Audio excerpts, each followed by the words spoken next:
ब्रह्म मुहूर्त क्या होता है और इस समय उठने से क्या क्या लाभ होते हैं? उठ के देखो तो पता चल जाएगा। 4 बजे से और 6 बजे तक का जो समय है ये भजन के लिए बहुत लाभदायक है। इस समय अगर कोई निद्रा में रहता है तो ब्रह्मचर्य से हीन और कई तरह की मानसिक बीमारियां और शारीरिक अस्वस्थता ये आगे चलकर उसे घेर लेगी।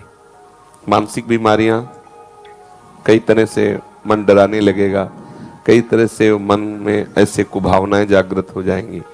इसलिए हमारे ब्रह्म ऋषियों ने आज्ञा की है कि 4 बजे से तो उठ ही जाना चाहिए और 4 से 6 के बीच में, मान लो आप 4 से 5 के बीच में सो ही रहे हैं तो आप 5 से 6 के बीच में उठ जाइए।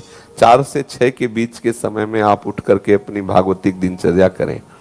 भागवतिक दिनचर्या में जैसे अपने लोग राधा वल्लभी हैं तो प्रातः काल उठ करके अपने गुरुजनों का, रसिकों का सुमिरन करें, गुरु मंत्र का जप करें, फिर स्नान आदि करके श्री जी की मंगला, श्री जी को सुंदर पद सुनाना आदि, या अगर उस समय ऐसी भावना है तो 2 घंटे बैठ करके जप करें।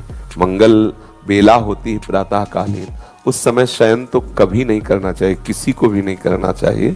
वो अपने लिए परमार्थ और स्वार्थ दोनों की हानि करने वाला है।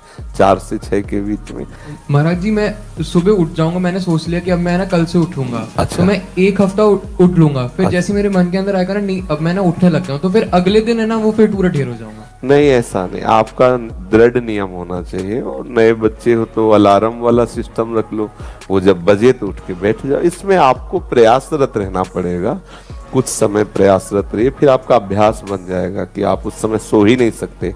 जैसे अभ्यास बन जाए ना तो आप सो ही नहीं सकते, मतलब सो ही नहीं, आपका शरीर राजी ही नहीं होगा बिस्तर में लेटना, वो राजी ही नहीं होगा। तो इसलिए नियम बनाओ और नियम पूर्वक चलो।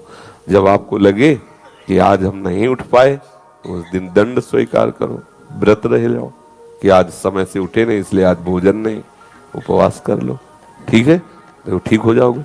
जिस दिन 4 बजे जो भी आप नियम रखो एक पक्का रखो, और जिस दिन प्रमादवश ना उठो उस दिन बस उपवास कर लो, एक बार थोड़ा फल पा लो, जो कुछ बस रहने दो। तो मनीराम ठीक होने लगेंगे। भैया अगर ऐसा हुआ तो फिर तो इसलिए वो सोचेगा घंटा भर की बात, जल्दी उठ जाओ तो चक्क पाले को मिलेगा, ठीक है, आप ऐसा करो।